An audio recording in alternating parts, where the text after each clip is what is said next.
예, 감사드립니다. 요즘 우리가 살고 있는 일본뿐만 아니라 한국도 마찬가지고 아시아의 여러 나라들도 다 마찬가지이긴 합니다만 연일 이 무더위 때문에 무더위가 기승을 부리고 있는 그런 상황 속에서 많은 사람들이 더위 때문에 고생을 하고 있습니다. 이 더위 때문에 나는 전혀 문제가 없다라고 생각하는 사람들이 거의 없을 정도로 많은 사람들이 이 무더위 때문에 고생을 하고 있고 몸에도 이상이 오고 또 여러 가지 환경적으로도 여러 가지 이제 문제가 그렇게 생기는 그런 모습을 볼 수가 있는데, 이제 얼마 전에 여러분도 혹시 매스미디어를 통해서 아시겠습니다만 캐나다 그리고 미국 같은 경우에 보게 되면 기온이 45도에서 50도까지 그렇게 올라가서 여러분들 지금 사람의 체온이 보통 36.5도 정도가 보통 사람들 체온인데, 그래서 지금 이 코로나 상황 때문에 37도 이상으로 올라간 사람들은 가능하면 외부에 나오지 말아라 그렇게 말을 할 정도인데, 45도에서 50도라고 한다면 이거는 어떻게 표현이 안 될 정도로, 그래서 많은 사람들이 이렇게 인명피해가 올 정도로 그렇게 무더위 속에서 많은 사람들이 고통을 당하고 있습니다. 또 지난번에 어떤 신문을 보니까 지금까지는 우리가 그동안에 코로나라고 하는 팬데믹 때문에 수많은 사람들이 이제 생명을 잃었죠. 그런데 앞으로는 이 코로나도 코로나지만 더위 때문에 생명을 잃어갈 사람들이 많을 것 같다라고 하는 그런 신문 기사를 읽은 적이 있습니다. 요즘에 동경올림픽이 진행이 되고 있죠. 이런 상황 가운데서 아마도 선수들은 거의 대부분이 다 이 무더위하고 싸우고 있습니다. 그런데 어떤 세계적인 그 테니스 선수가 경기 시간에 이 변경을 요청했어요. 왜 변경을 요청했냐면 덥다라는 거예요. 그래서 자기가 갖고 있는 실력을 발휘하지 못하니까 이 그 경기 시간을 변경을 해달라라고 그러한 말이 나올 정도로 요즘에는 참 이 무더위가 우리를 힘들게 만들고 선수들을 힘들게 만들고 살아가는 것 자체가 너무너무 짜증나게 만드는 이제 그러한 현실이 아닌가 하는 생각이 듭니다. 그런데 어쨌든 우리는 현재 세계적인 기후 변화라든가 아니면 지구 온난화 현상으로 인해서 아마도 가면 갈수록 지금 앞으로 계속해서 시간이 가면 갈수록 더욱더 이 무더위와 싸우지 않으면 안 되는 그러한 시대를 우리가 각오하지 않으면 안 되지 않을까 하는 생각을 하게 됩니다. 우리가 이제 오늘 8월의 첫 번째 날, 첫 번째 주일을 우리가 맞이하게 되었는데, 그래서 누구나 다 무더위 때문에 고생을 하고 있는데, 성경을 우리가 가만히 보게 되면 성경은 우리가 살아가고 있는 인생을 광야라고도 그렇게 표현을 하고 있습니다. 근데 광야라고 하는 것은 그냥 넓은 땅, 그냥 황무지, 아무것도 없는 그러한 넓은 땅이라고 하는 것이라기보다는 사막과 같은 그러한 땅을 말합니다. 물론 요즘에는 이 사막이라고 하는 그 땅에도 도시가 형성이 되고 그리고 편리한 시설을 갖추고 있는 그러한 지역도 물론 많이 있습니다. 저쪽에 중동 같은 데 보게 되면 정말 생각하기가 어려울 정도로 사막지대인데 인공비를 내린다든가 아니면 여러 가지로 인해서 많은 그러한 그 편리한 시설을 갖추고 있기는 하지만 그거는 최근에 발전된 그러한 모습이고, 기본적으로 성경에서 말하는 광야라고 하는 것은요, 아니면 사막이라고 하는 것은 그런 곳이 아니에요. 저도 이제 성지순례를 하면서 이 광야의 길을 좀 걸어본 적이 있습니다만 너무 더워요. 그리고 너무 힘들어요. 그 너무 위험합니다. 그 너무 막막한 곳이에요. 정말 어떻게 표현이 안 되는. 근데 그러한 덥다 해도 이런 더위하고는 우리가 상상이 안 가는. 우리가 지금 많이 덥지 않습니까? 근데 이제 여러분들 그런 게 있죠. 성경에 보게 되면 낮에는 구름 기둥으로 밤에는 불 기둥으로라는 그런 이스라엘 백성들을 인도하시는 장면이 나오지 않습니까? 여러분 낮에는 왜 구름 기둥인지 아세요? 얼마나 더웠으면 구름이 안 끼면 살아갈 수 없는, 그러니까 낮에는 구름 기둥이라는 거예요. 근데 그런 정도로 굉장히 힘든, 이것이 어떻게 보면 이제 광야의 모습인데, 우리의 인생도 요즘 코로나라든가 여러 가지 것들로 인해서 우리의 인생도 굉장히 지금 어떻게 보면 힘든 그런 인생 가운데 살아가고 있습니다. 그런데 우리가 아무리 사막이라든가 아니면 광야와 같은 인생을 걸어간다 할지라도 그래도 우리에게 소망이 있는 이유가 있어요. 그 이유가 뭐냐면 어딘가엔 반드시 샘물이 있기 때문에 그렇습니다. 굉장히 눈에 보이지는 않아요. 그렇지만 어딘가에 반드시 샘물이 있다. 다시 말하면 오아시스가 있다 하는 그런 얘기죠. 언젠가 읽은 책 가운데서 사막이 아름다운 것은 어딘가에 샘을 숨기고 있기 때문이다. 저는 사막이 아름답다고 별로 생각을 하지 않는데 하여튼 뭐 그렇게 생각하는 분들도 있는 것 같아요. 사막이 아름다운 것은 어딘가에 샘을 숨기고 있기 때문이다 하는 그런 글을 본 적이 있습니다. 다시 말하면 우리가 사막과 같은 인생, 광야와 같은 인생을 살아갈 수 있는 것은요, 거기에 오아시스가 있기 때문이다 하는 거죠. 아무것도 없고 물도 없고 그냥 사막만 있다고 한다면 사람 못 살죠. 그렇지만 거기에 가다가 보면 오아시스가 있다라고 하는 것, 그것 때문에 우리는 힘들어도 광야와 같은 생활을 하더라도 사막과 같은 생활을 하더라도 우리가 견뎌나갈 수 있는 것은 가다 보면 오아시스가 있기 때문에 그렇다라고 하는 겁니다. 오늘 조금 전에 우리가 함께 읽었던 성경 말씀은 이 내용은요, 아주 기적적이고 특별한 하나님의 은혜로 말미암아서 홍해를 건너는 사건, 이거는 여러분들이 뭐 말씀 안 드려도 잘 아는 그런 사건입니다. 그런데 홍해를 건너는 건 좋았는데 그 다음에 시련이 닥쳐요. 그것은 한마디로 말하면 인간의 생명을 유지하기 위해서 가장 기본적인 것이 뭐냐면 물이라고 하는 거죠. 왜? 사람의 이 신체 구조가 결국 사람의 몸 안에는 거의 한 60%에서 70%가 물이 되어 있지 않습니까? 그러니까 물을 안 먹으면 사람은 살 수가 없어요. 그러니까 생수라고도, 생명의 물이라고도 그렇게 이야기를 하는데, 그러니까 생명을 유지하기 위해서 가장 기본적이고 중요한 게 뭐냐? 물을 먹어야 되는 거예요. 다시 말하면 우리의 광야, 사막과 같은 인생의 길에서 정말 우리가 살아갈 수 있는 가장 좋은 방법이 뭐냐면 오아시스를 찾았느냐라는 거예요. 오아시스가 나에게 있느냐라고 하는 거예요. 이게 굉장히 중요한 거죠. 그래서 오늘은 한여름의 무더위가 기승을 부리고 있는 이 8월의 첫 번째 주일을 우리가 맞이하면서 광야와 같은 아니면 사막과 같은 인생을 살아가고 있는 우리가 정말 생명을 유지하기 위해서 가장 필요한 물에 대한 생수라고도 표현할 수가 있는데 여기에 대해서 함께 생각해 보면서 광야의 오아시스라고 하는 그런 제목으로 말씀을 드리도록 하겠습니다. 그러면 광야와 같은 그런 인생의 길을 걸어가고 있는 우리가 날마다 구하고 찾아야 될 오아시스라고 하는 것은 구체적으로 어떠한 것들이 있을까라고 하는 것인데 오늘 성경 말씀을 근거로 해서 몇 가지 살펴본다고 한다면 첫 번째가 뭐냐면 광야 같은 이 세상에서 살아가기 위해서 우리가 필요한 것은 육체적인, 육신적인 그러한 갈증을 해결하는 그냥 보통 일반적인 오아시스예요. 오늘 성경에 나온 이 마라의 쓴물에 대한 그러한 내용은요, 이제 이스라엘 백성이 이제 모세의 인도로 인해서 출애굽을 하죠. 애굽으로부터 해방을 받게 됩니다. 그래서 그 다음에 이제 사막을 여행을 하게 되는데 이 광야 여행을 하다가 경험하는 겁니다.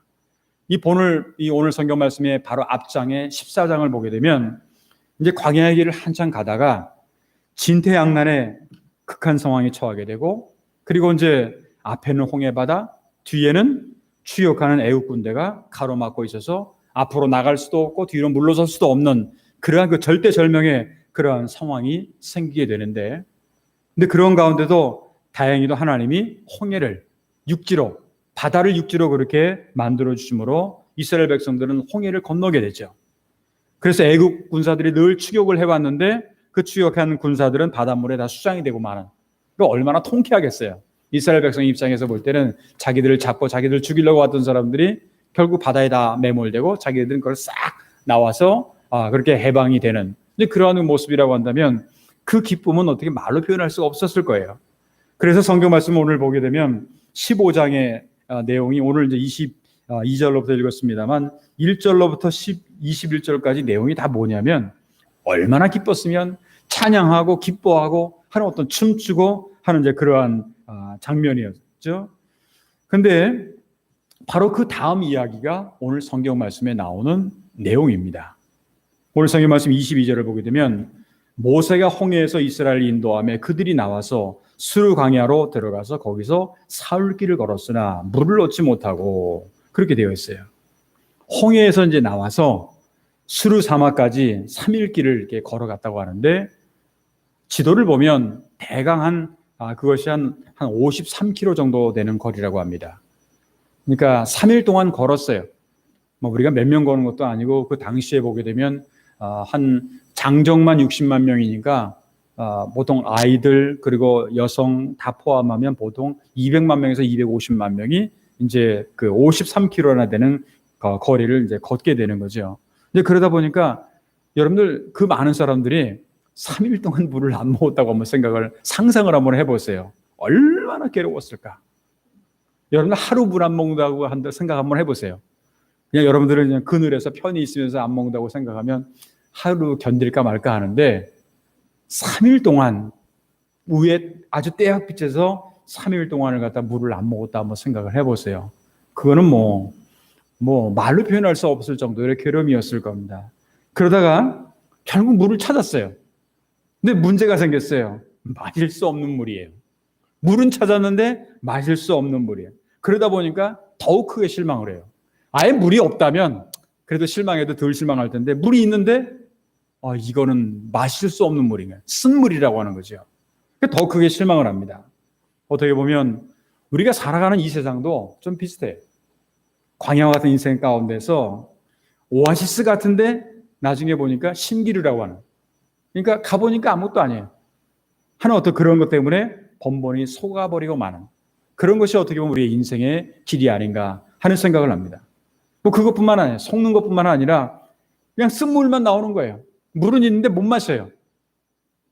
오늘 성경 말씀 23절을 보게 되면 마라에 이르렀더니 그곳 물이 써서 마시지 못하겠으므로 어떤 사람은 쓰더라도 마시면 되지 않겠느냐. 못 마실 정도로 쓰다라고 하는 거는요. 이 말로 표현할 수 없을 정도의 그런 표현이죠. 이 마라라고 하는 말은 히브리어로 이제 쓰다라고 하는 말인데 그냥 우리가 보통 먹고서 조금 쓰네 이게 이 정도가 아니에요. 뭐 마실 수 없을 정도의 쓴 것 그런 것인데 물을 발견했는데 마실 수 없다라고 하는 것 이게 엄청난 아주 아픔이고 고민이죠. 물이 없어서 힘들어할 때보다도 더 실망감이 그들을 괴롭혔을 겁니다. 다행히도 쓴 물을 단물로 바꾸어 주신 하나님의 기적으로 말미암아서 위기를 모면을 하긴 했지만 그들에게는 상당히 황당한 그러한 일이었습니다. 근데 이스라엘 백성들이 마라를 지나서 이제 엘림이라고 하는 곳에 도착을 하게 됩니다. 오늘 성경 말씀 27절을 보게 되면 이 엘림에 이르니 거기에 물샘 12과 종려나무 70그루가 있는지라 거기서 그들이 그 물 곁에 장막을 치니라 그렇게 말씀을 하죠. 여기서 물샘 12개라고 하는 것은 이스라엘의 이제 12지파라고 하는 이제 그런 것을 위한 것이고 종려나무 70그루라고 하는 것은 이제 70명의 족장이 있어서 그 족장의 장막을 위한 것입니다. 그러니까 한마디로 말하면 엘림이 뭐냐? 이스라엘 백성들을 위해서 예비된 오아시스라고 하는 거죠. 아마 그들은 말로 표현할 수 없을 정도로 너무너무 좋았을 겁니다. 그런데 문제는 물 먹다가 거기서 계속 물만 먹을 수 있을 수는 없는 거잖아요. 이스라엘 백성들이 떠난 거는 약속의 땅 가나안을 향해서 가기 위해서 가는 거지 엘림이라고 하는 것은 좋은 곳에서 물이 있고 하니까 거기서 계속 머무른다? 근데 그렇게는 할 수 없는 거예요. 왜? 우리의 인생길도 마찬가지예요. 어느 한 곳에 머물러 있을 수가 없어요. 계속해서 우리는 가야 되는 그러한 입장인데 우리가 사는 이 세상의 오아시스라고 하는 거는요. 결국 순간적으로는 도움이 될 수 있지만 그러나 또 떠나면 그건 또 우리에게 도움이 안 되는 신기루와 같은 것, 마라와 같은 쓴물과 같은 가짜, 그런 엘림과 같은 잠시 지나가는 것, 늘 아쉬운 것뿐인 것이 바로 이 세상에 있는 겁니다. 그렇기 때문에 이 세상에 있는 오아시스는 우리에게 순간적으로는 도움이 될 수가 있어요. 우리가 물을 먹다가도 시원한 물을 마시면 도움이 되잖아요. 근데 오늘 마셨는데 내일 가서 또 마시려면 또 목이 타잖아요. 그러니까 그거는 어제는 좋았지만 오늘은 또 목이 타게 되는 것처럼 진정으로 우리를 만족시켜 주는 것이 아니라고 하는 겁니다. 엘림을 떠난 이스라엘 백성들 한번 보시기 바랍니다.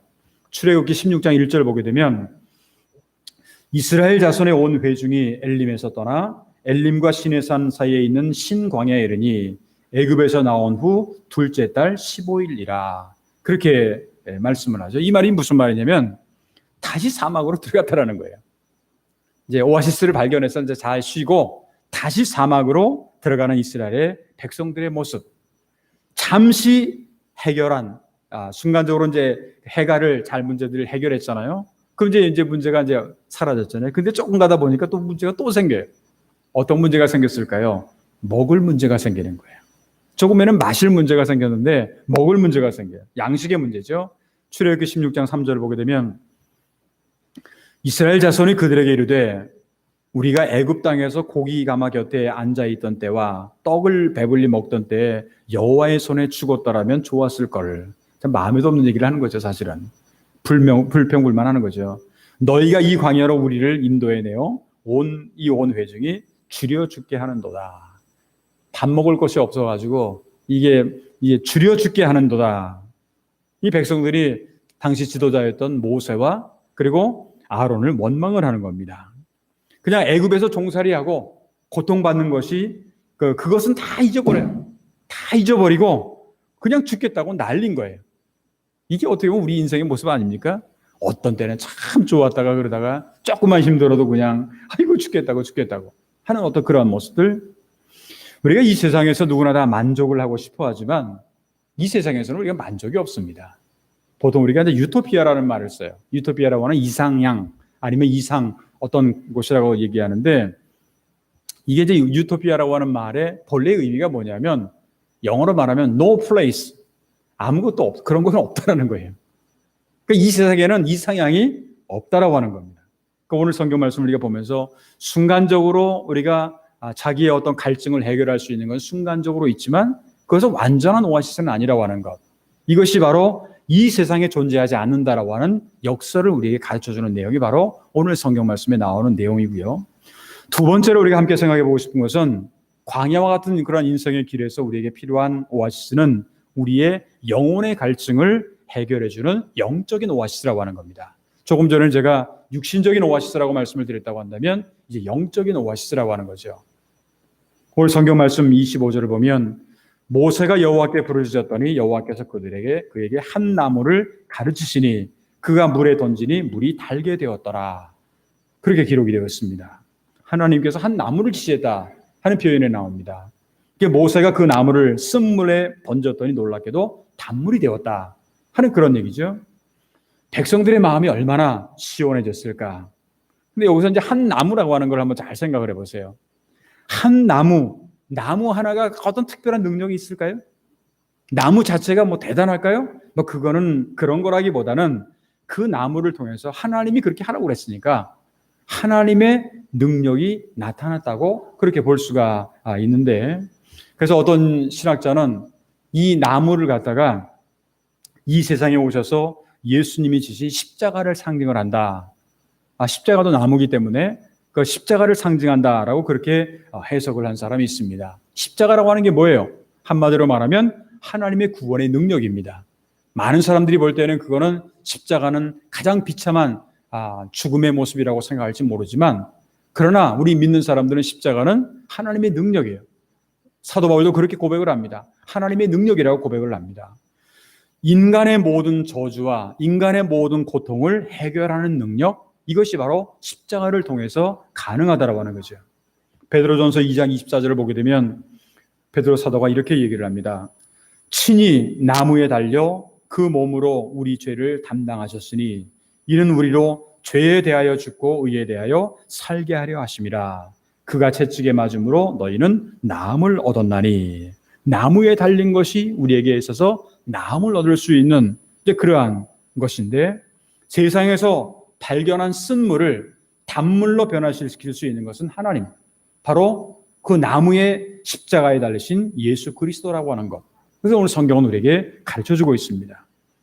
선지자 이사야라고 하는 사람은 예수님이 오신 후에, 메시아가 오신 후에 펼쳐질 복에 대해서 이렇게 고백을 했습니다. 이사야서 35장 6절을 보게 되면 이런 말씀이 있습니다. 그때 저는 자는 사슴같이 뛸 것이며 말 못하는 자의 혀는 노래하리니 이는 광야에서 물이 솟겠고.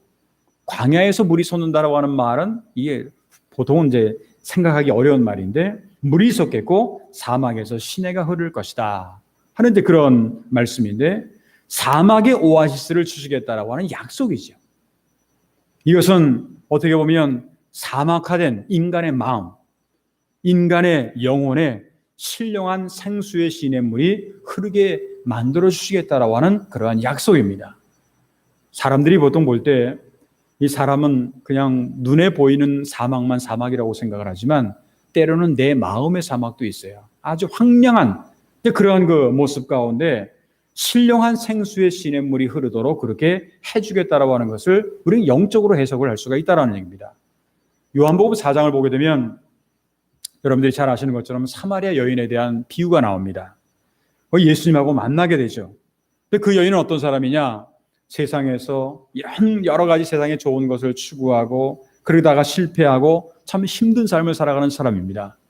그 당시에도 보게 되면 좋은 남자를 좀 잘 만나서 결혼을 하게 되면 인생의 오아시스가 펼쳐질 줄 알았습니다. 그런데 이 사람 만나보니까 조금 만나다 보니 처음에는 괜찮았는데 아닌 거예요. 또 다음 사람 만납니다. 다음 사람만. 그래서 5명의 남자와 이혼과 결혼을 그렇게 반복을 합니다. 지금 6번째 사람하고 지금 살고 있는데 이 사람도 자기의 진짜 남편이 아니에요. 그런 어떻게 보면 굉장히 힘든 삶을 살아왔던 한 여인의 그 모습. 그러다 보니까 동네 사람들 보기가 굉장히 부끄러운 거예요. 그러다 보니까 그 사람들이 없는데 나오지 않는 그 시간을 이용을 해야 되는데 쉽게 말하면 12시면 정오잖아요. 정오라고 하는 것은 태양빛이 가장 강한 더워서 무더위 가운데서 밖에 나간다라고 하는 것은 힘든 상황인데 그 시간에 나올 수밖에 없는. 왜? 그 시간에 나가야지 사람이 없으니까.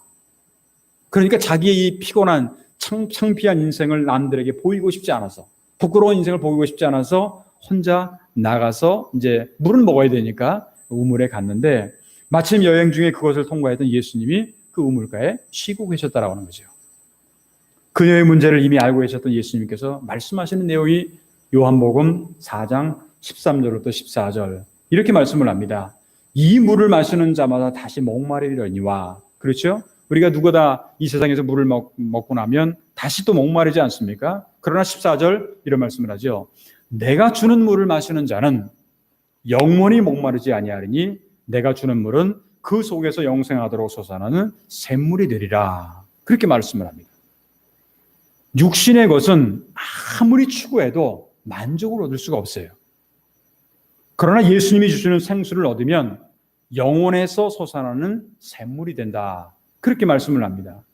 예수님은 계속해서 뭐라고 말씀하시냐면 오늘 초청의 말씀이었는데 요한복음 7장 37절부터 38절을 보게 되면 이런 말씀을 하죠. 예수께서 서서 외쳐 이르시되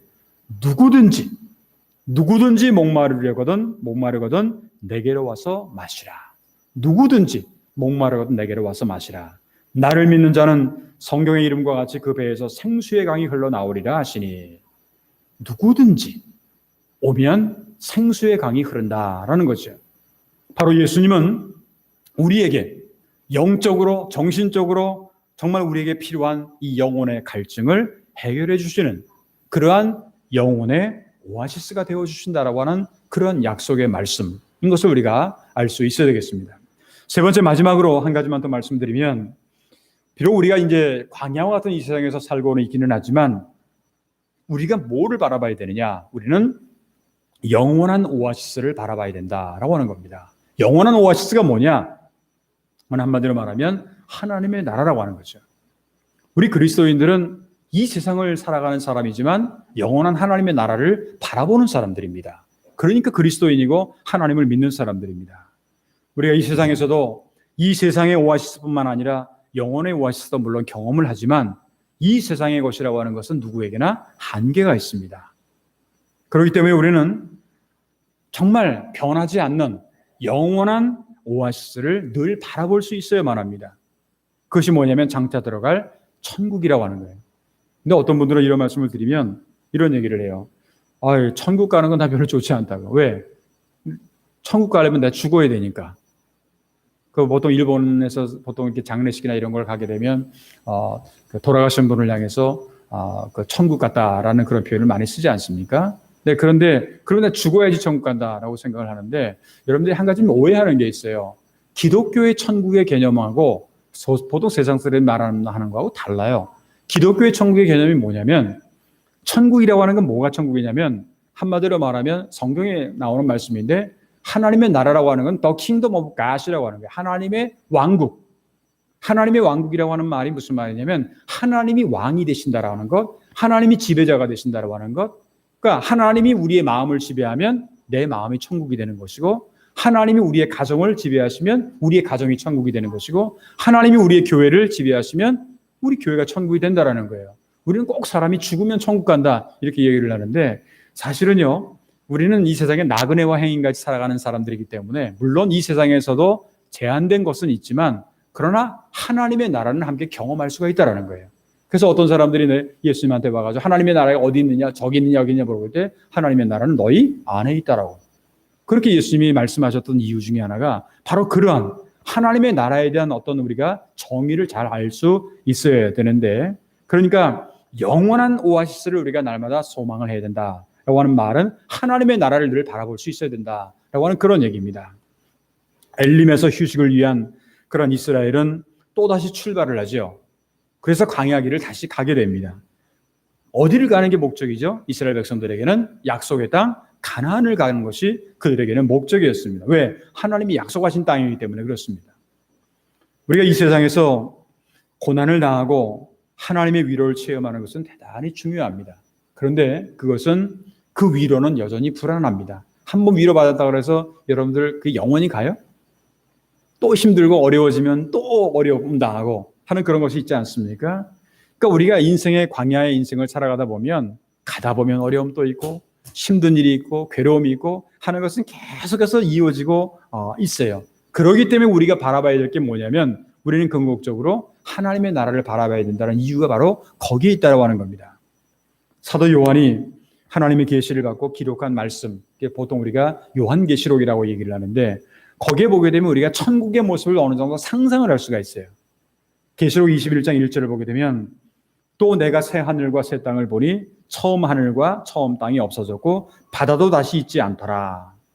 천국이라고 하는 것은요, 이 세상에서 우리가 생각하는 개념하고는 전혀 다른 차원의 세계입니다. 그것은 세상의 악한 것이나 괴로운 것이 완전히 제거가 되는, 하나님이 정말 지배하시는 그러한 기쁨으로, 감사로, 평안으로 가득 찬 하나님의 나라라고 하는 겁니다.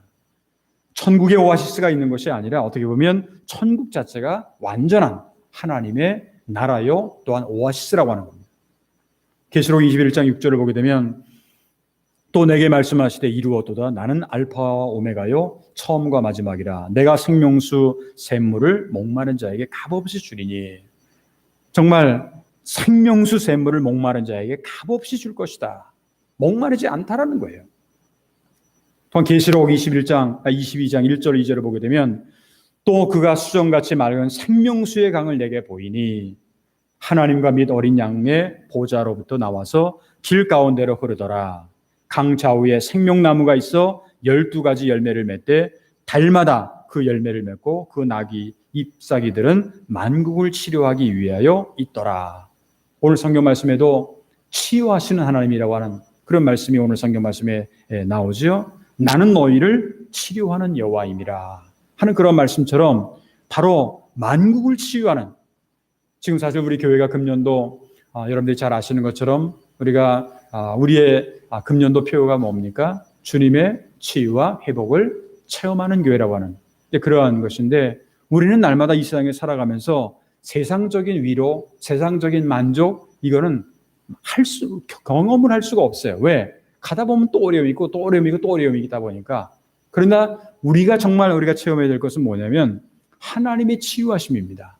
하나님이 우리의 만져주시고 우리의 영혼을 만져주시고 우리의 모든 것을 만져주신다고 한다면, 우리 인간을 창조하신 그분이 우리를 만져주시고 인도해 주신다고 한다면 우리가 뭘 걱정을 하겠습니까? 그런데도 우리가 걱정을 한다면 우리 하나님을 안 믿는 거죠. 사랑하는 성도 여러분, 정말 무더운 여름철, 그리고 코로나로 인해서 정말 매 순간순간마다 마스크를 벗을 수 없는, 가뜩이나 더운데 거기다 마스크를 또 써야 되는 그런 상황이다 보니까 하루하루가 지치고 피곤하고 하는 그런 인생을 살아가면서 정말 우리는 어떤 인생의 오아시스를 우리가 발견할 수 있는가? 정말 우리는 사막이라든가 광야와 같은 어떤 이 세상에서의 가짜 오아시스, 어떤 순간적인 그런 것에 우리가 속지 말고 정말 진정한 오아시스가 무엇인가를 우리가 오늘 말씀을 통해서 우리가 발견할 수 있어야 되겠습니다. 간절히 바라기는 무더위가 기승을 부리고 있는 오늘 8월의 첫 번째 주일을 우리가 맞이하면서 이 세상의 오아시스에 우리가 만족을 하는 것이 아니라 영혼의 오아시스를 발견하고 영원한 하나님의 나라를 우리가 날마다 바라봄으로 말미암아서 날마다 정말 후회 없는, 그리고 정말 하나님이 주시는 그런 행복한 그런 인생을 살아갈 수 있는 저와 여러분들의 앞으로의 신앙생활이 되시기를 주님의 이름으로 축원합니다. 기도하겠습니다.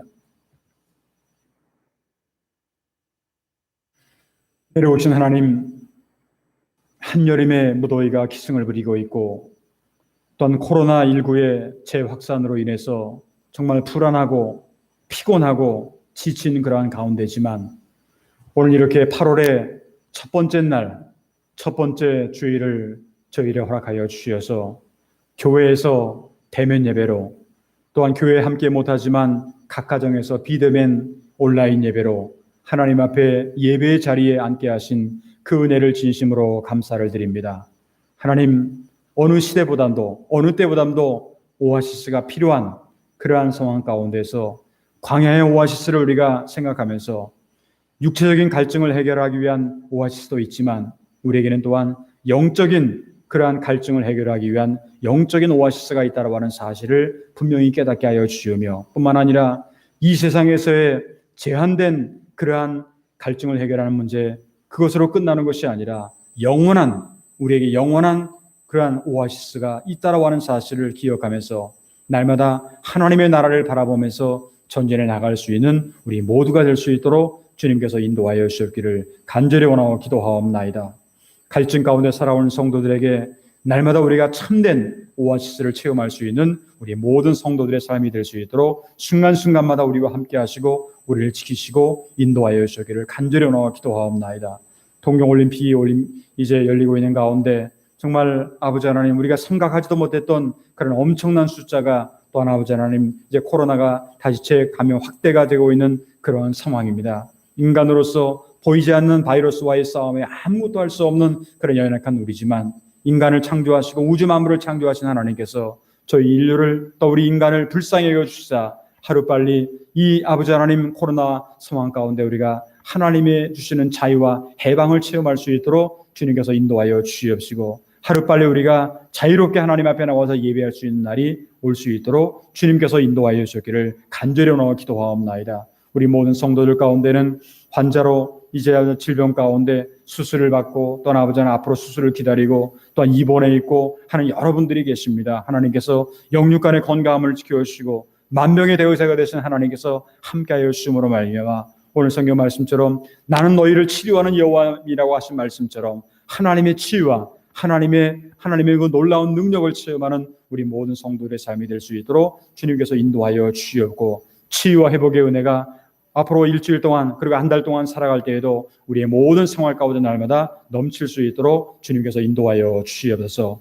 오늘 예배에 참석한 모든 성도들, 또한 가정에서 예배를 드리는 성도들, 이 한 달 동안에 저희의 모든 이제 신앙의 여정 가운데 주님께서 함께 인도하여 주시옵시고, 언제 어디서 무슨 일이 일어날지 알지 못하지만 늘 하나님께서 함께 하시는 임마누엘의 은총이 우리들의 모든 성도들 가운데 함께 인도할 줄 믿사옵고 감사하며 주 예수 그리스도 이름으로 간절히 축복하며 기도하옵나이다.